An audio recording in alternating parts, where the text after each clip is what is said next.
ज्यादा पुण्य किसका। वर्धमान नगर में रूपसेन नाम का राजा राज करता था। एक दिन उसके यहाँ वीरवर नाम का एक राजपूत नौकरी के लिए आया।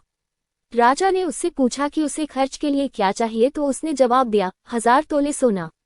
सुनकर सबको बड़ा आश्चर्य हुआ। राजा ने पूछा, तुम्हारे साथ कौन कौन है? उसने जवाब दिया, मेरी स्त्री, बेटा और बेटी। राजा को और भी अचंभा हुआ, आखिर 4 जने इतने धन का क्या करेंगे। फिर भी उसने उसकी बात मान ली। उस दिन से वीरवर रोज 1000 तोले सोना भंडारी से लेकर अपने घर आता। उसमें से आधा ब्राह्मणों में बांट देता, बाकी के 2 हिस्से करके एक मेहमानों, वैरागियों और सन्यासियों को देता और दूसरे से भोजन बनवाकर पहले गरीबों को खिलाता, उसके बाद जो बचता उसे स्त्री बच्चों को खिलाता, आप खाता। काम ये था कि शाम होते ही ढाल तलवार लेकर राज के पलंग की चौकीदारी करता। राजा को जब कभी रात को जरूरत होती वह हाजिर रहता। एक आधी रात के समय राजा को मरघट की ओर से किसी के रोने की आवाज आई। उसने वीरवर को पुकारा तो वह आ गया। राजा ने कहा, जाओ पता लगाकर आओ कि इतनी रात गई ये कौन रो रहा है और क्यों रो रहा है। वीरवर तत्काल वहां से चल दिया।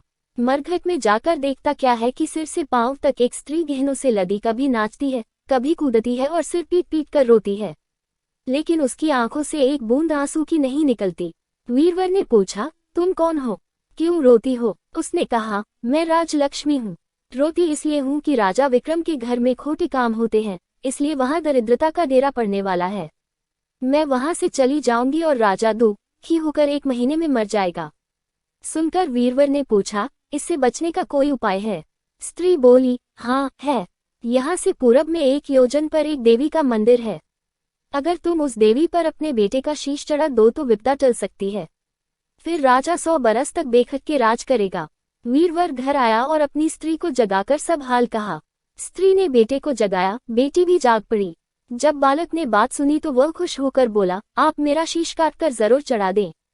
एक तो आपकी आज्ञा, दूसरे स्वामी का काम, तीसरे ये देव देवता पर चढ़े, इससे बढ़कर बात और क्या होगी। आप जल्दी करें। वीरवर ने अपनी स्त्री से कहा, अब तुम बताओ। स्त्री बोली, स्त्री का धर्म पति की सेवा करने में है। निदान। चारों जने देवी के मंदिर में पहुंचे।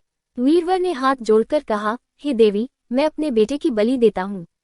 मेरे राजा की 100 बरस की उम्र हो। इतना कहकर उसने इतने जोर से खांडा मारा कि लड़के का शीश धड़ से अलग हो गया।